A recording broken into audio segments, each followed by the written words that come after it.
स्वर्ग मिल जाता है, लेकिन चारित्र तप की साधना से जो है मोक्ष मिलता है। चारित्र तप की साधना से ज़्यादा अतिशय नहीं दिखाए जाते जितनी भक्ति से अतिशय होते हैं। जब भगवान तप करते हैं, कोई को पता नहीं रहता कि वो क्या कर रहे हैं। क्या कर रहे हैं उस समय नहीं पता चलता। उस समय भगवान का शासन नहीं चलता, ना आदिनाथ भगवान का शासन उस समय चला, न 24 तीर्थंकर का शासन चला। यद्यपि तीर्थंकर प्रकृति का उदय जब भी प्रारंभ होता है तो मैन होता है वाणी से। उनका उदय तो पहले से चलता रहता है कि जैसे जब सूर्य उदित होता है तो लालिमा छाने लगती है, ऐसे ही तीर्थंकर प्रकृति का बंध जो था उसका उदय तो गर्भ से ही दिखने लगा, लेकिन भगवान का शासन अभी तक नहीं चला। अभी तक राज शासन चला, लेकिन भगवान का शासन नहीं चला, नहीं चला। नरेश, भगवान का शासन देखो आप कि 4000 राजाओं ने दीक्षा ले ली आदिनाथ भगवान के समय पर, लेकिन वो क्या बता नहीं कर सकते थे कि आदिनाथ भगवान की भाई तुम ऐसे आहार कर लो, क्यों भ्रष्ट हो रहे हो? नहीं बताया, ना उपदेश दिया। क्यों नहीं दिया? क्यों नहीं दिया? क्यों? आदिनाथ भगवान ने पहले भी बता सकते थे ना, कि पहले से ही बता देते। लेकिन उन्होंने उपदेश नहीं दिया। क्यों नहीं दिया? क्योंकि सत्य ये है कि जब तक सत्य स्वयं में प्रकट ना हो जाए तब तक मैं किसका उपदेश दूं? किसका उपदेश दूं? कई बार हर वस्तु हमें उपदेश देती है, हर वस्तु हमें उपदेश देती है। वह उपदेश कभी हम ना समझ होकर ग्रहण करते हैं, कभी समझ होके ग्रहण करते हैं। हर वस्तु हर चीज तुम्हें उपदेश देती है, लेकिन हम जो है उस उपदेश को मोह के जनित होके उपदेश ग्रहण कर लेते हैं, कभी राग से उपदेश ग्रहण कर लेते हैं, लेकिन जो है वस्तु स्वभाव को समझ के उपदेश ग्रहण नहीं कर पाते। हर वस्तु तुम्हें उपदेश देती है। क्यों? क्या आदिनाथ को ये नहीं पता था क्या कि मृत्यु होती है? इतने अज्ञानी थे क्या आदिनाथ भगवान की मृत्यु भी होती है? क्या चंदा प्रभु भगवान को बादलों को देख करके बैराग हो गया? क्या इसके पहले जो बादल थे नहीं क्या? क्यों नरेश, सुरेश भैया, इसके पहले क्या बादल नहीं थे? आदिनाथ भगवान, महावीर भगवान, चंद्र प्रभु भगवान के समय से पहले क्या बादल नहीं थे क्या? फिर पहले उपदेश ग्रहण क्यों नहीं किया? उन्होंने इतनी आयु के बाद उपदेश ग्रहण क्यों किया? क्यों किया? कई लोग कह देते हैं कि महावीर आदिनाथ भगवान के सामने मृत्यु नहीं हुई थी। ठीक है कि मृत्यु ना भी हुई हो, लेकिन इतना तो बोध होता है कि मृत्यु होती है, ये तो सब जानते हैं। सम्यक दृष्टि को ये तो पता ही रहता है कि ये विवाह रूप पर्याय तो छूटती है। उसके पहले जो है उन्होंने दीक्षा क्यों नहीं ली? उन्होंने जो है सौधर्म इंद्र को जो है वह नृत्यिका क्यों भेजना पड़ी? क्यों भेजना पड़ी? अप्सरा को क्यों भेजना पड़ा कि जिसकी आयु कम बची है? आज तुम्हें कितना भी उपदेश दिया जाए, लेकिन हो सकता है कि कार्यकारी ना हो। कई बार हम उपदेश ग्रहण कर लेते हैं, लेकिन हम हवा की बातें कह के उड़ा देते हैं, उड़ा देते हैं।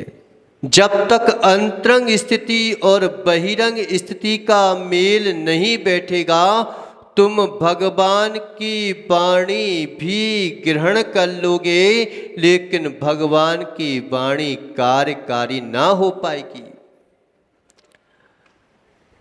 इसके पहले भी उन्हें पता था आदिनाथ भगवान को कि मृत्यु होती है, लेकिन अंतरंग स्थिति वो जानते थे, लेकिन दोनों का मेल नहीं बैठ पा रहा था।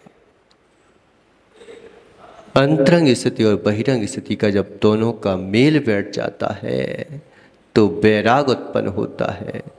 अभी तुम जो हो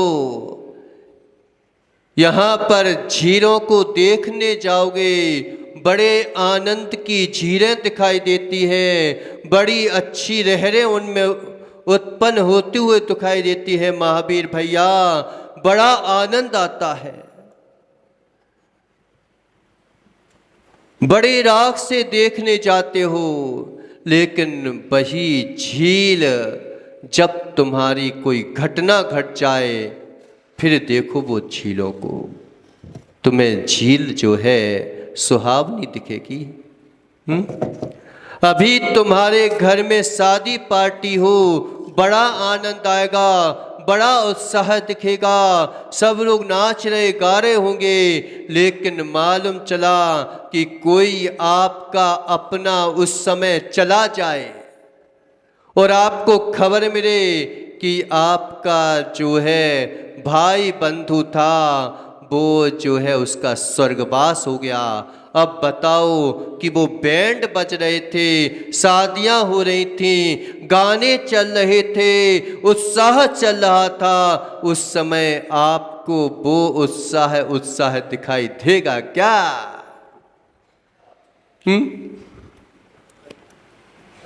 नहीं देगा। क्या उत्साह नहीं था क्या? चंदा प्रभु भगवान ने क्या बचपन से लेके आज तक बादल नहीं देखे थे क्या? तुम देखो कि कई जगह गोवा वगैरह जाते हो, क्या देखने जाते हो? क्या देखने जाते हो? उन्हीं को देखने जाते हो। कहीं ऐसा स्पॉट होता है कि सूरज उगते हुए दिखाई देता है तो देखने के लिए जाते हो, ढलता हुआ सूरज ढलता हुआ देखने जाते हो तुम, लेकिन आज तक उपदेश जो है ग्रहण नहीं हुआ। कई बार उपदेश दिया, प्रकृति ने आपको कई बार उपदेश दिया, लेकिन उपदेश जो है अभी तक ग्रहण नहीं हुआ। जिस उपदेश को वैराग के लिए ग्रहण करना चाहिए था, उसी उपदेश को ये रागी द्वेषी जीव उसी उपदेश को ग्रहण कर लेते हैं, तो राग से ग्रहण कर लेते हैं। बेही बादल जब देखते हो तो सुहाने दिखते हैं, और जब अंतरंग स्थिति कुछ अलग होती है तो बेही उपदेश देखो कितना छोटा सा जीवन है। झीलों में लहरें उठ रही हैं, कितना छोटा सा जीवन है, एक उठती है तुरंत मिट जाती है। सुबह बगीचे में घूमने जाते हैं और बगीचे में घूमने जाते हैं तो फूल जो है खिलखिलाते हुए दिखाई देते हैं, मुस्कुराते हुए दिखाई देते हैं, और शाम को वही जो है पेड़ पौधे देखो तो वही फूल अग्नि तल में समा जाते हैं। क्या हो गया? एक उपदेश देखो तो उन्हीं वस्तुओं ने प्रभु को उपदेश दिया, उन्हीं चीज़ों ने हमें भी उपदेश दिया। हम बड़े जो है मुस्कुराने रखते हैं, मुस्कुराने रखते हैं। कितना सुहाना जीवन है, कितना सुहाना यीशु के फूल हैं, कितने मुस्कुरा रहे हैं, लेकिन शाम होगी ढल जाएंगे। कभी तीर्थंकर भगवान को जो है उनके माता पिता कभी बुढ़े नहीं होते, कभी बूढ़े लोग उनके सामने नहीं जाते, नहीं जाते, कभी नहीं जाते। कितने जो है तेल डाल दिया लेकिन बेचारे फिर भी ढल जाते हैं। हम तो खिंचाव लगा लेंगे। महाराज अगर काला सफ़ेद बाल हो गए तो आप विकल्प मत करो, हम तो जो है खिंचाव लगा लेंगे। अगर बत्तीसी टूट गई है तो हम जो है नकली बत्तीसी डलवा लेंगे, लेकिन चना चबाना नहीं छोड़ेंगे। नहीं छोड़ेंगे। हर वस्तु तुम्हें उपदेश देती है प्रकाश भैया, हर वस्तु उपदेश देती है। कल हमने देखा था कि भगवान का उपदेश जो है कोई सुनाने, क्या इतने जन बैठे थे लेकिन किसी ने नहीं झेल पाया उनका उपदेश। क्यों नहीं झेल पाया? कि अभी तक जो है पानी खिरी नहीं है। कल तो हुआ था, कल जो है गुरु शिष्य का मिलन हुआ था।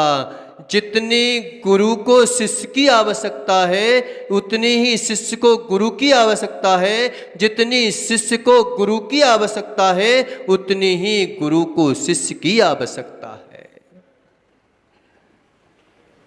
क्यों नरेश भैया, तुमने बेटे को जन्म दिया कि बेटे ने तुमको जन्म दिया? क्यों? किसने जन्म दिया? अहंकार में भूल जाते हैं कि महाराज ये मेरा बेटा है, मैंने जन्म दिया, मैंने जन्म दिया, मैंने जन्म दिया। तुम में कितनी शक्ति है कि तुम जन्म दे सको। अगर वह पुण्य आत्मा नहीं होता तो ये माताएं तो उसे जो है गर्भ में ही मरवा देती। और कई माताएं मरवाने की कोशिश करने के बावजूद भी बच्चे का जन्म हो जाता है। किसको बोल रहे हो तुम कि मैंने जन्म दिया? कितना कर्तापन है हमारे अंतरंग में कि मैं ना होता तो ये सृष्टि का परिवर्तन चले ही ना, मेरे अलावा कोई चला ही नहीं सकता। भगवान अगर ये सोचते कि मेरे बिना नहीं चल सकता तो कभी जो है केवल ज्ञान को प्राप्त नहीं कर सकते थे। उनकी हर क्रिया जो है निकांक्षित भाव से होती है, निकांक्षित भाव से होती है। हर वस्तु हमें उपदेश देती है, बस ग्रहण करने वाला चाहिए, ग्रहण करने वाला चाहिए कि वह उपदेश हम कैसे ग्रहण कर लें। भगवान जो है आज के दिन जब गुरु शिष्य का मिलन हुआ, आज से जो है वीर शासन जयंती प्रारंभ होती है।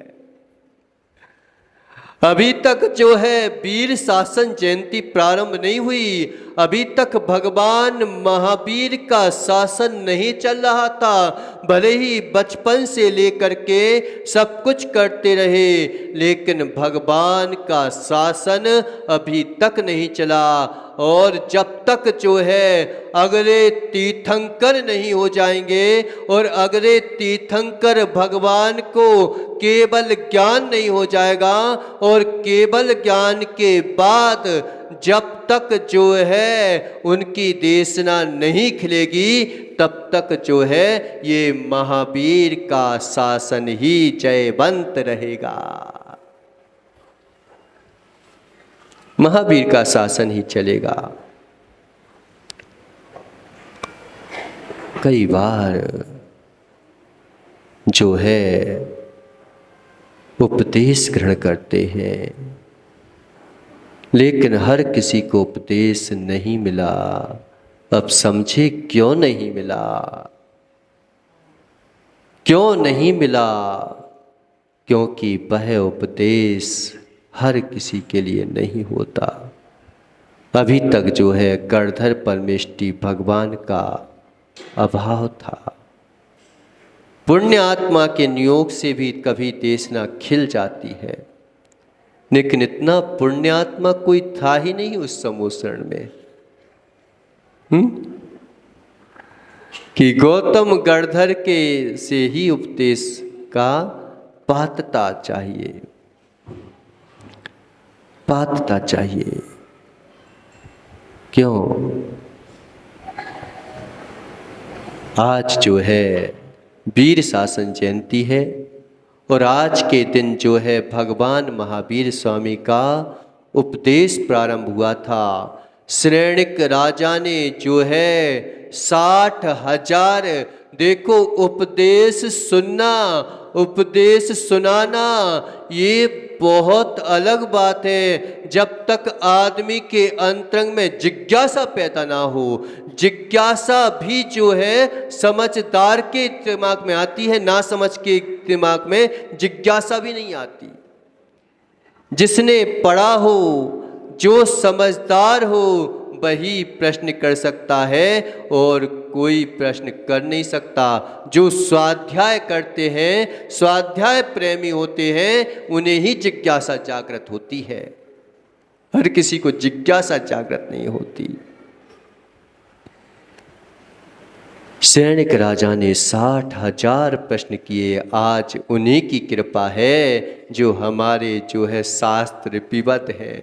भगवान तो उपदेश देने को तैयार थे, गणधर परमेष्टि की जो है देशना खिरने को भी तैयार थी, लेकिन देशना दे तो दे कैसे? क्योंकि कोई जो है उनका भी उपदेश ग्रहण करने की पात्रता चाहिए। सबसे पहले तो भगवान का उपदेश ग्रहण करने के लिए योग्यता चाहिए, और भगवान का उपदेश ग्रहण करने की योग्यता मिल जाए तो जो उनके नीचे है प्रति, उनको भी जो है योग्यता चाहिए कि उन्हें भी जो है उपदेश ग्रहण करने के लिए जिज्ञासु होना चाहिए। कहते हैं ना कि जो सत्य के प्रति सबसे पहले आचार्य भगवान कुंद कुंद स्वामी ने बोला कि सबसे पहले जो है दर्शन नहीं होता, पहले सामान्य ज्ञान होता है, और सामान्य ज्ञान के बाद फिर जो श्रद्धा बनती है सत्यार्थ के प्रति, वो सम्यक दर्शन होता है। और जैसे ही सम्यक दर्शन होता है, सम्यक दर्शन होते ही साथ ज्ञान भी जो है वह सम्यक ज्ञान में परिवर्तित हो जाता है, परिवर्तित हो जाता है। उपदेश दिया कि नहीं दिया प्रकृति ने? क्यों? दिया कि नहीं दिया? वही उपदेश तो है। 7 तत्व 9 पदार्थ पंचास्ति काय के बाहर कौन सा उपदेश है बताओ? कोई उपदेश है क्या? भगवान ने इनके अलावा कोई उपदेश दिया क्या?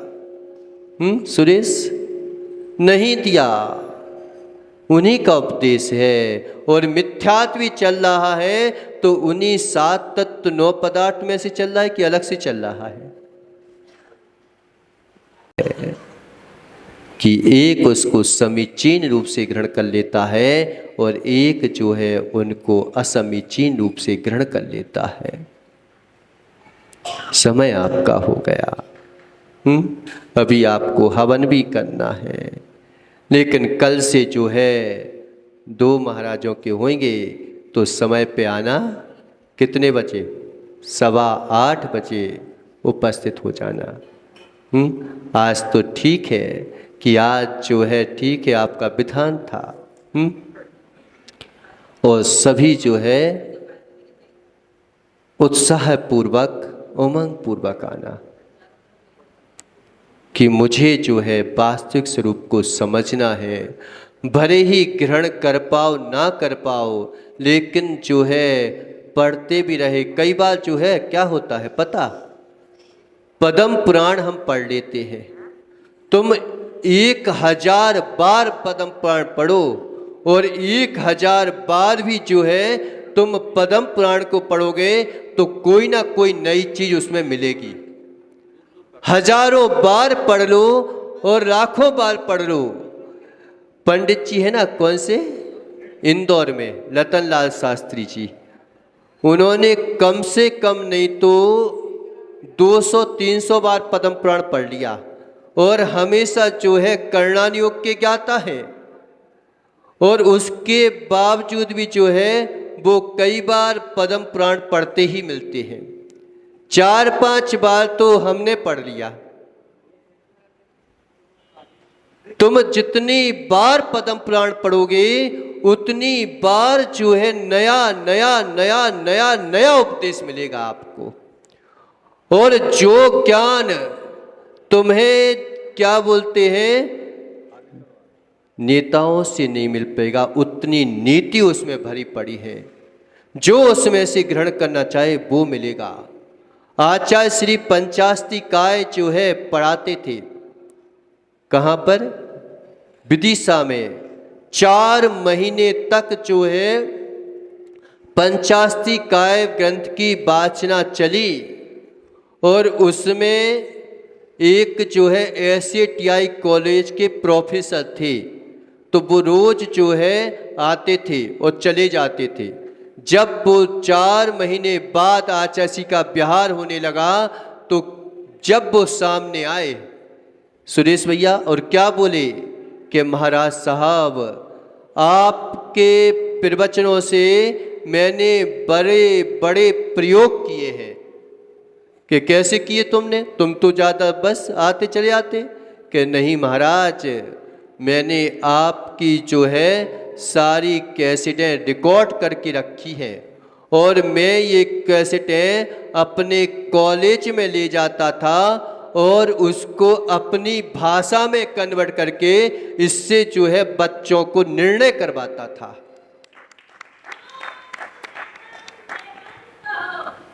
हम सोचते हैं कि हमारे पास कुछ नहीं है। हमारे भगवान ने हमारे आगम में किसी के सामने भीख मांगने को कहा ही नहीं है। तुम चाहे धन चाहो तो धन ग्रहण कर लो और वैराग चाहो तो वैराग ग्रहण कर लो, जो चाहिए वो मिलेगा। लेकिन बस इतना ही है, इतना ही है कि गाय को लगाना हर किसी को नहीं आता। तुम भगवान के जो है 4 अनुयोग हैं, 4 थन हैं, जो उन्हें लगाना चाहता है जानता है वो उसमें से सब मिठाइयाँ निकाल लेता है, और जो बेचारा नहीं लगाना चाहता जानता उसको मालूम है कि भाई गाय जो है ऐसा लगेगा कि पैर मार देगी, ये मार देगी, वो मार देगी। सब मिलता है भगवान की देशना में। ग्रहण करने वाला चाहिए। पद्म पुराण तुम 10 बार पढ़ो महावीर भैया, 1000 बार पढ़ो, नया उपदेश मिलेगा तुम्हें। एक ग्रंथ भी तुम बार बार पढ़ो, तुम्हें नया उपदेश मिलेगा। क्यों मिलेगा, कैसे मिलेगा? अभी तुम्हें लगता है कि वैराग नहीं हो रहा है, लेकिन आज अगर हम जो है जिनवाणी का पान करते रहेंगे, रोज पान करेंगे, हमें लगता है कि बेकार चली गई जिनवाणी। बेकार नहीं गई है, वो वैराग तो हो ही नहीं रहा है। नहीं होने दो। अभी तुम्हारी स्थिति, तुम्हें ऐसा लगता है कि मेरा पतिदेव तो बहुत अच्छा है, मेरी पत्नी तो बहुत अच्छी है, अभी तो मेरे को जो है इसके अलावा तो पूरा 7वां स्वर्ग जो है दिखाई देता है। लेकिन जब भी घटना घटेगी तो इन्हीं से घटनाएं घटेंगी, इन्हीं से तुम्हें वैराग लेना पड़ेगा। आज हमें दिख रहा है कि आज हमें कुछ नहीं हो रहा है, लेकिन थोड़ी सी घटना घटती है तो हमें याद आने लगता है। फिर हम जो उपदेश पढ़ते हैं तो लगता है आज जो है सत्यार्थ है, ये पद्म पुराण रविसेन स्वामी जो बोल रहे हैं वह परम सत्य है, तब हमें लगता है। और अगर हमने पहले से अपनी तैयारी करके ना रखी तो मालूम चला कि ये जो घटना घटनी थी, कर्मों का उदय तो सबके ऊपर आता है, सबके ऊपर कर्मों का उदय आता है, लेकिन एक कर्मों के उदय में विपरीतताओं में अपने आप को संभाल लेता है और एक अपने आप को बिगाड़ लेता है। अगर तुम्हें कुछ चीज नहीं मिली तो तुम क्या बोलोगे? देख लिया भगवान को, और सत्यार्थ बोध होगा तो क्या हुआ, कुछ तो नहीं हुआ, हमें तो साधना करने का मौका मिला है। सम्यक दृष्टि के पास आपदाएं भी आती हैं तो अवसर में बदल देता है, धोखा भी मिलता है तो चलो, संसार का स्वरूप था धोखा देना, उसने तो अपना स्वरूप ही निभाया। अब ये धोखा दिया है संसार ने, इस संसार ने धोखा दिया है, लेकिन मुझे जो है अपनी आत्मा के लिए मौका मिला।